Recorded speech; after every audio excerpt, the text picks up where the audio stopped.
murongo wo kwezwa cyangwa se kwezwa channel. Reka ngushimire uburyo wongeye gutanga umwanya kugira ngo tubane twigira hamwe ijambo ry'Imana.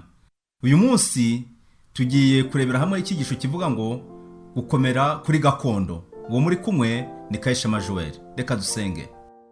Data twese uri mu ijuru, tugushimiye ijambo ryawe wandikishije kugira ngo rituyobore muri uru rugendo. Ni iby'ukuri koko turiho mu gihe giheruka, kandi ibitugerageza n'ibitugamburuza biragenda byiyongera, ariko tuzi ko watsinze kandi natwe witeguye kutuneshereza. Ufashe umuntu wese kuri iki kiganiro ndetse nanjye ubwanjye kugira ngo Mwuka Muziranenge watanzwe nk'umwigisha mukuru abane natwe, dusobanukirwe n'ubushake bwawe mu izina rya Yesu Umukiza wacu. Amen.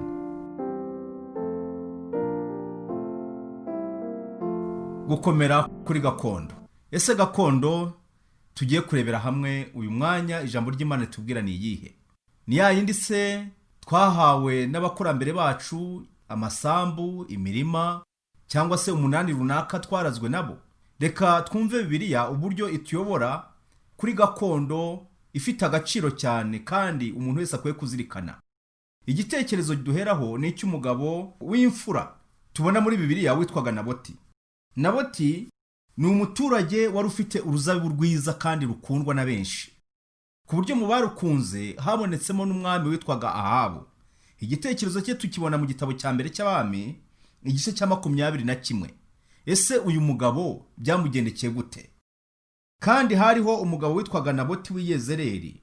Yari afite uruzabibu i Yezereli hafi y'ibwami kwa Ahabu umwami w'i Samariya. Umurongo wa 2. Ahabu abwira Naboti ati, mpa uruzabibu rwawe kugira ngo ndugire igihambo cy'imboga, kuko ari hafi y'urugo rwanjye, nzaguhe urundi ruzabibu ruruta ubwiza, cyangwa washaka naguha ibiguzi byarwo ku ifeza. Ahabu yatanze ibyifuzo bibiri. Abwira Naboti ati, mbasha kuguha urundi ruzabibu rwiza cyane ruruta uru rwawe, cyangwa se nkaguha amafaranga nkarukugurira. Ariko Naboti kuko yari umuntu uzi gushyira mu gaciro, akaba ari umuntu wazirikanaga umurage, atanga igisubizo gishimishije, nawe ubwawe nakurarikira gukurikira maze ukagitega amatwi. Umurongo wa 3. Naboti abwira Ahabu ati, biragatsindwa n'Uwiteka kuguha gakondo y'abasogokuruza banjye. Maze Ahabu ataha afite agahinda n'uburakari kubw'ijambo Naboti w'i Yezereli yamubwiye ngo sinaguha gakondo y'abasogokuruza banjye. Nuko aryama ku gisasiro cye yerekeye ivure, yanga kugira icyo afungura. Uyu mwami yatahanye agahinda. Bibiliya itweretse ko yavuze ati, nk'urwo ruzabibu. Ariko Naboti ati, oya, ntabwo bishoboka. Iyi ni gakondo y'abasogokuruza, ni umurage nahawe, ntabwo nayitanga. Icyo tubona Naboti nuko yarazi agaciro ka gakondo. Ahabu ntabwo yishimiye igisubizo Naboti yamuhaye, kuko biritubwiye ko ngo yatashye ataha ababaye cyane, ageze iwe noneho ngo aryama yerekeye ivure. Eko se koko, reka nawe turi kuba muri iki kiganiro mbwire, ubundi abagabo bagomba kuryama berekeye? Niba nawe ubiza ahari cyangwa se uri mukuru kundenza, umugabo agomba kujya ivure cyangwa se agomba kuryama yerekeye aho bita ku rwuriro, areba mu marembo yiteguye kugira ngo icyatera urugo atabare. Unyumvire nawe ngo umugabo, umwami, noneho bigeretseho ni umwami, aryama yerekeye ivure. Bibiliya hano nubwo idashatse kugira ngo tujyane iyo ngiyo kure cyane, ariko haragaragaza ko aha hantu harimo ikintu giteye ubwoba. Noneho si n'ibyo gusa, umwami ngo yanga kurya ibyo kurya bari bamuteguriye, ntiyabirya. Ariko noneho hari icyakurikiyeho kiremereye kirenze ibyo ngibyo. Reka turebe umurongo wa 5. Hanyuma umugore we Yezebeli araza aramubaza ati, ni iki kiguteye agahinda kikakubuza kurya? Umugore mwiza ni umugore wabaza umugabo we akamubaza uko yiriwe. Akamubaza ati, ese mu rugendo wabaye amahoro? Akamubaza ati, ese wiriwe uti? Ibyo ni byiza rwose, ni uburyo bwo gutanga keya, ni ukwita kuwo mwashakanye, ukamenya uko umuganiriza, ukamenya uko umuvugisha. Ariko noneho uyu mugore yagiye kubona umugabo yaje ahitira mu buriri, nta byo gutarama, nta byo kuganira, ahubwo ntanavuga, yarakaye. Ariko umugore ngo aramukomakoma ati, mugabo wanjye byagenze biti? Reka twumve igisubizo Ahabu yahaye umugore we. Nawe aramusubiza ati, aho ni umurongo wa 6, nuko navuganye na Naboti w'i Yezereli nkamubwira nti, nk'uruzabibu rwawe turugure ifeza, cyangwa washaka naguha urundi mu cyimbo cyarwo. Nawe akansubiza ati, sinaguha uruzabibu rwanjye. umurongo wa 7, umugore we Yezebeli aramubwira ati dorere ntutegeke ubwami bwa Isirayeli, byuka ufungure ushira agahinda, nijye uzaguha urwo ruzabibu rwa Naboti w'i Yezereli. Ese ubu ngubu hano umuyobozi w'igihugu ninde? Uyu mwami aravuze ati nabwiye Naboti ngo ampe uruzabibu aranga, yanze. Ariko impamvu Naboti yatanze aravuga ati jye sinatanga gakondo y'abasogokuruza, iyi gakondo ngomba kuyikomeraho, ni umurage nasigiwe, nicyo nahawe, none se uragira ngo gitange bigende bite? Ahabu umugore waramuturisha ati tuza byuka urye, nta mpamvu yo kutarya, uruzabibu narwo rugutera ikibazo, nzaruguhesha rwose, nzaruguha. Rero ntiyavuze ngo nzaruguhesha, ahubwo yavuze ngo nzaruguha. Bigaragara ko uyu mugore afite muri we igitekerezo, afite nuko agomba kubikora. Ariko se uburyo yabikozemo bumeze bite? Gakondo benshi zabakoraho, gakondo kuyikomeraho bishobora gutuma ubura n'ubuzima, gakondo kuyikomeraho bishobora gutuma ugambanirwa. Reka twumve uyu mugore uko abigenje. Ahera ko yandika inzandiko mu izina rya Ahabu. Uyu ni umurongo wa 8. Ugiye kwandika izi nzandiko ninde? Nese Yezebeli yarasanzwe ari umwanditsi, ari sekreteri wa Ahabu. Noneho wumve ngo ayandika. Ahera ko yandika inzandiko mu izina rya Ahabu, azifatanisha ikimenyetso cye. Ntabwo ari ikimenyetso cya Yezebeli, ni ikimenyetso cya Ahabu. Ikimenyetso bivuga hano ni kashi. Yafashe inzandiko arazandika mu izina ry'umwami ry'umugabo we, arangije noneho afata na kashi y'umwami ayitera kuri izo nzandiko. Azoherereza abatware n'imfura bo mu murwa we n'abaturanyi ba Naboti.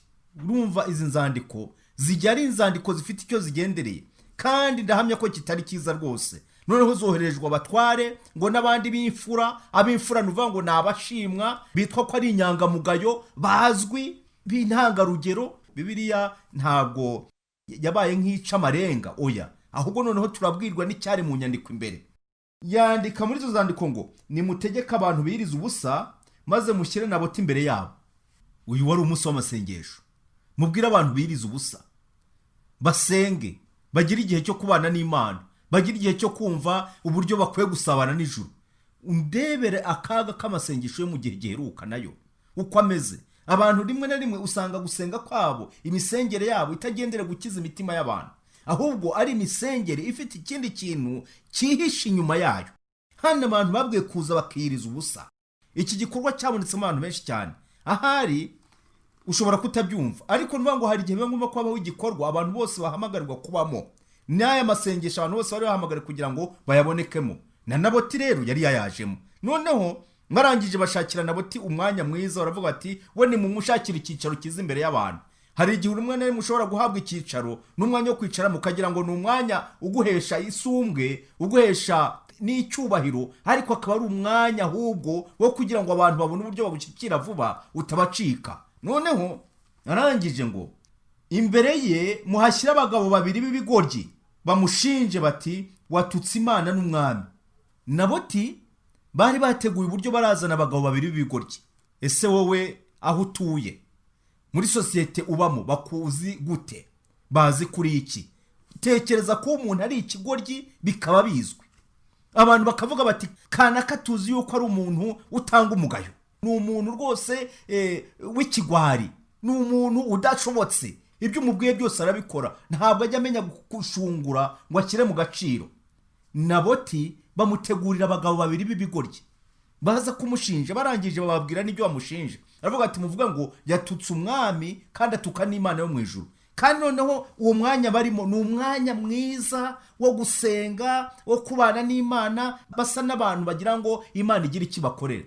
Ariko kubera ko bari bafite muco bavuga bati umuntu wahangara agatuka Imana yo mu ijuru, wahangara agatuka umwami, uba ari ikizira. Naboti sibwo bamushinje, bamushinja ibyo atakoze, bamushinja ibyo atavuze. Barangije abo bagabo b'ibigoryi ngo banaza hafi aho ngaho.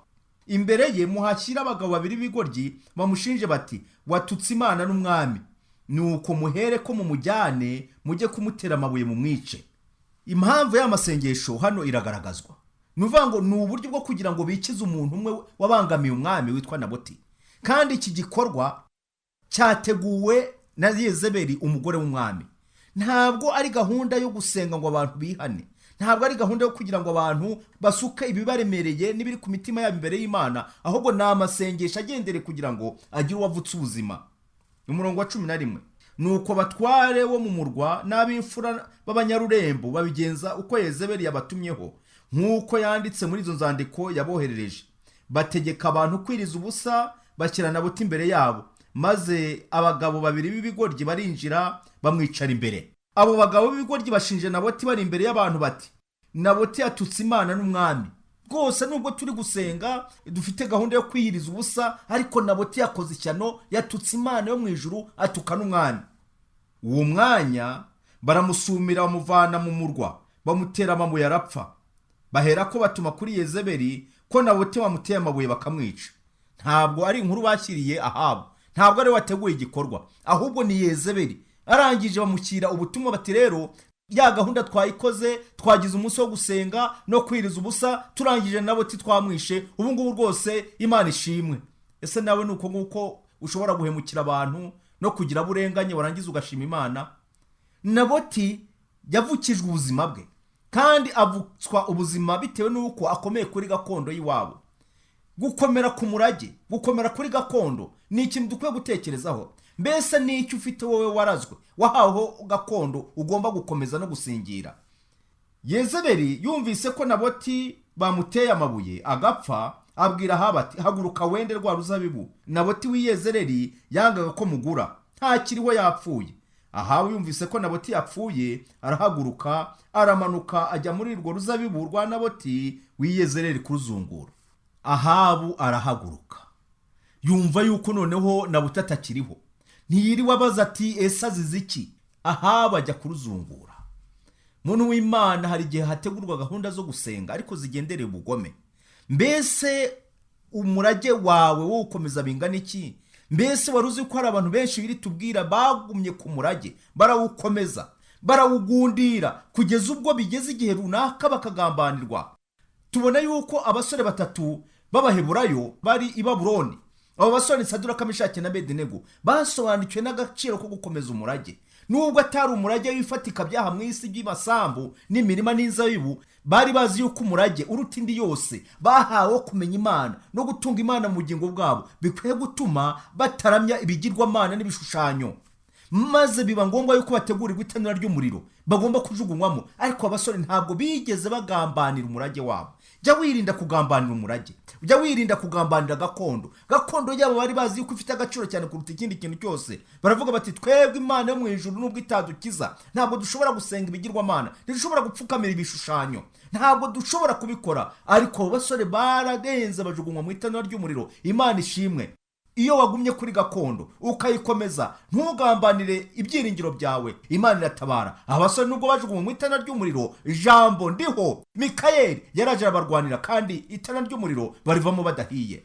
Tubona yuko Daniyeli yarasobanukiwe n'agaciro ka gakondo. Gakondo irushaho kuba nziza, gakondo y'igiciro. Igihe cyarageze aragambanirwa. Tubibona mu gitabo cya Daniyeli, ajugunywa mu rwobo rw'intare bitewe n'uko yari umwe mu bayobozi, yari umutware, nawe bamugirira ishyari. Nk'uko Ahabu yagiriye ishyari Naboti, agashaka kugira ngo atware uruzabibu rwe, undi yamuhakanira ati, jyewe ntabwo ibyo umbwira mbyumva, jyewe icyo nshaka ni uruzabibu. Ariko Daniyeli nawe bamugiriye ishyari, baravuga batagomba gupfa akavaho, kubera ko ni umutoni, nubwo ari umuyobozi, ari minisitiri w'intebe, ariko ntacyo byatumarira kiriho. Barangije amujugunya mu rwobo rw'intare. Imana kuko ari Imana itaneshwa, Imana kuko ari Imana y'urukundo. Imana ni Imana izirikana abantu baha agaciro gakondo yabo, bakamenya yuko bari mu isi atari ab'isi, bakamenya yuko bafite icyerekezo, bakaba bazi aho bavuye, bazi aho bageze, bazi n'aho bagana. Daniyeli yajugunywe mu rwobo rw'intare, ntizamurya, ahubwo zimubonye ziramumwenyurira, ziramwegera, ziramushyushya. Biba igitangaza. Marayika w'Umwami Imana araza, zihagarara hagati, arazibwira ati, mwana mwe, uyu nguyu ni umwana w'Imana, ntimumukoreho. Daniyeli yavuye mu rwobo rw'intare ntacyo yabaye. Imana yacu ni Imana nziza, ni Imana isubiza. Ahari byashoboka yuko hari abakozweho bitewe n'uko bamenye agaciro ka gakondo yabo, k'umurage, icyo basigiwe, icyo bahawe. Mu byigisho byabanje ngira ngo twabonye uburyo Eliya afite uburyo yeretse Elisa ko gakondo irushaho kuba nziza, ari uburyo bwo kubana n'Imana. Elisa nawe avuga ati, jyewe hari umurage nkeneye, hari gakondo namenye, umuntu akwiye kugumana, ni ukugira umwuka w'Imana, ni ugusabana n'ijuru. Ntabwo Elisa wari kubasha kumuguranira no kumubwira ngo ngaho muwo mwuka ukurimo, cyangwa se basha kunkorera iki n'iki kugira ngo tugurane, ntibishoboka. nubwo hariho abantu bagiye bagambanira umurage wabo, bakagambanira ubutware bwabo, hari ibitekerezo binyuranye muri bo tubasha kubona, ariko nuvuga ngo gakondo irushaho kuba nziza. Mbese wari uzi ko ari ukubana n'Imana? Wari uzi ko ari gutunga Kristo mu bugingo? Ijambo ry'Imana ritubwira amagambo meza cyane tubona muri Mariko igice cya 13 umurongo wa 13. Yesu Kristo yavuze yuko dukwiye kwitonda niba tugize n'ibibazo, niba tugize n'ingorane, he kugira abaduhora kwiba, he kugira abaduhora ubugambanyi, abaduhora ubujura n'izindi ngeso mbi. Ahubwo ijambo ry'Imana ritubwira iki? Kristo ubwe, umwigisha mukuru, umutware wacu, umuyobozi wacu, yavuze amagambo avuga ati, kandi muzangwa na bose babahora izina ryanjye. Naboti we yazize uruzabibu, azira gakondo y'iwabo, ariko Kristo aravuga ati, muzangwa na bose babahora izina ryanjye. Kubera iki se none ngo ariko uwihangana akageza imperuka niwe uzakizwa? Imana ihimbazwe. Kristo yagaragaje ko bizageza igihe abantu bakatwanga, bakatugirira nabi, bakagutoteza, bakakugwa nabi, bitewe nuko wagundiriye gakondo irushaho kuba nziza. Ufitanye ubumwe n'ijuru, ufitanye ubumwe na Kristo, ijambo ry'Imana uriha umwanya waryo, bitewe nuko uzi yuko igihe turimo atari igihe cyo kwiryamira ngo umuntu arekere iyo atuze. Oya, ibituzengurutse hirya no hino, hari amakuru menshi agenda aturuka hirya no hino agaragaza yuko hariho urwango, hariho umujinya n'uburakari bw'abantu batanejejwe nuko ubanye n'Imana. Hari igihe ushobora kuba usenga ntibinezeza abantu, hari igihe ushobora kuba ubana n'Imana ntibinezeza abantu, bitewe nuko Satani afite abakoreramo, afite abakoresha. Hano yakoresheje abantu baza gushinja Naboti ibigoryi, baza gushinja Naboti. Ibyo ngibyo byarabaye kandi bizaba, aho ibigoryi bibasha gutuma abantu bagirirwa nabi, bagira ingorane, ahari batukwa, ahari birukanwa mu kazi, ahari se baratotezwa, bitewe nuko bizera, bitewe n'ibyiringiro bafite. Yesu ati, muzangwa na bose babahora izina ryanjye. Ariko se niba bigenze gutyo, mbese uzavuga uti iby'Imana bivuyemo ubirambike hasi? Oya, ahubwo uwihangana akageza ku iherezo, uwihangana akageza ku mperuka, uwo nguwo azakizwa. Reka turebe mu Baheburayo igice cya 11 umurongo wa 13. Hari abantu batotejwe, hari abantu bagiye bahura n'ingorane zitari zimwe, hariho abagiye bicwa bagagaburirwa inyamaswa, hari abakerejwe inkerezo. Abo bose babaga bareba, bakareba hirya y'ubuzima bwa none, bakazirikana gakondo irushaho kuba nziza. Reka twumve, abo bose bapfuye bakizera, batarahabwa ibyasezeranijwe, ahubwo babireraga biri kure cyane, bakabyishimira, bakavuga ko ari abashyitsi n'abimukira mu isi. Amen. Umuntu ufite imitekerereze imeze gutyo, ufite kwizera kumeze gutyo, wabona yuko we ari umushyitsi n'umwimukira mu isi, bituma ibyamubaho byose adatererana kwizera kwe, ntagambanira ibyiringiro bye, ahubwo aguma mu murongo w'Imana. Umurongo wa 14, abavuga batyo baba berekana yuko bashaka gakondo. Abavuga batyo baba berekana yuko bashaka gakondo nziza. Umurongo wa 15, iyo baba barakumbuye iyo bavuyemo, ni bwa buzima burwanya Imana, ya mibereho ya gipagani, bya bindi bayivurugutagamo bataramburikirwa n'umucyo, baba barabonye uburyo bwo gusubirayo.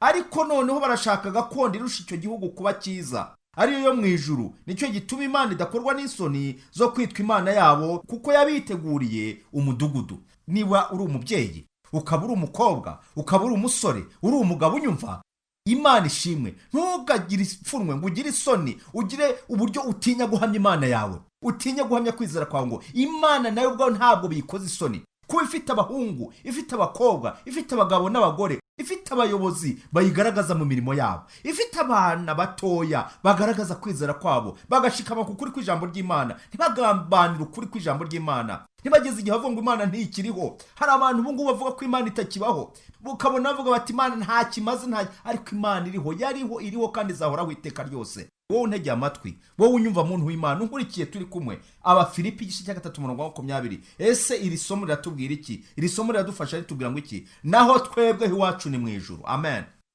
Bibiliya rwose ni nziza cyane, iraduhumuriza, ikadufasha. Ese wari uzi yuko gakondo zo mu isi abantu bahabwa zishobora kugira igihe zikarangira? Nubwo hariho abantu bazikunda, bakabagera nubwo bavuga bati ntitwazirekura, ariko izo munsi zo zirarangira rwose. Zahari n'igihe kigera ugasanga nta gaciro zigifite. Ariko noneho bamaze kumenya Imana yaduhaye gakondo irushaho kuba nziza, ngo ariko noneho twebwe iwacu ni mu ijuru, niho dutegereje umukiza ko azava, ari we mwami Yesu Kristo, uzahindura umubiri wo gucishwa bugufi kwacu akawushushanya n'umubiri w'ubwiza bwe, kuko afite imbaraga zo kumubashisha kwigandurira byose. Ibi nibyo byatumye Stefano bamutera amabuye atarabyitayeho, ahubwo akavuga ati mbonye umwana w'Imana wacunguwe yicaye iburyo bwa Data wa twese, akemera guhara ubugingo bwe. Ntabwo yigeze agamburura, ahubwo abantu baravuga bati sigaho weretswe ibyo mu ijuru gute, ubonye Yesu Kristo gute, bamutera amabuye. Ariko uwo nguwo yazirikanaga gakondo irushaho kuba nziza. Hari abantu b'Imana bemeye guhara ubugingo bwabo. Ibyo nibyo byatumye Yohana umuhishuzi yemera ajugunywa ku kirwa cy'i Patimosi. Nubwo bari bamujugunye mu ngunguru y'amavuta ntapfe, ariko kubwo kwizera no kwemera gakondo irushaho kuba nziza yajugunywe i Patimosi. Ariko hageze ahabonana n'Umwami Imana, tubona uburyo yagize iyerekwa ritangaje rigaragaza ibizabaho mu gihe giheruka. Uko kwizera, uko kuzirikana gakondo nibyo byatumye benshi baragiye bagirwa nabi, ariko ntabwo bigeze bagamburura, ntibasubiye inyuma. Niyo mpamvu ijambo ry'Imana ritwereka yuko igihe kigeze kugira ngo natwe tuzirikane gakondo irushaho kuba nziza. Abo bose barebaga hirya bakabona yuko barindiriye gakondo, barindiriye iwabo, hahandi aho umukiza azava. Isi turimo iragenda ikamura ituma abantu babona yuko Imana nta kibamariye, babona yuko gakondo basezeraniwe nta kimaze. Ariko hari gakondo irusha izindi zose agaciro, hari gakondo nziza cyane, hari gakondo abana b'Imana bahamagarwa kubamo. Ndagusaba kugira ngo iyo gakondo abe ari iharanira kuzabamo, kandi Kristo agiye kugaruka bidatinze. Araje. Imana igufashe kugira ngo umwizere, imibereho yawe yose yeshe Imana icyubahiro. Nibyo ngusabira, nanjye nisabira mu izina rya Yesu. Dusenge. Data wa twese uri mu ijuru, tugushimira ijambo ryawe tumaze kumva.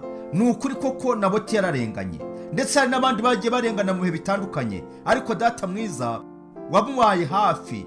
Hari Daniyeli na bagenzi be, hari na Stefano n'abandi bemeye Nyagasani kutagamburura, bemera ko mu ruhande rwawe. Abo bose bategereje umunsi w'ibyiringiro, ubwo Kristo azerekanwa ari nabo tukazamuka ikirere Mwami Imana tugusanganiye. Udufashe kugira ngo umuntu wese unegeye amatwi muri uyu mwanya unyumva wumva ubutumwa, Mwuka w'Imana bane nawe amubashishe kuguma mu ijambo ryawe no kwitandukanya n'ikibi cyose, ubwo Kristo azerekanwa tuzamusanganire. Nibyo nsabira buri muntu wese, nanjye nisabira mu izina rya Yesu. Amen.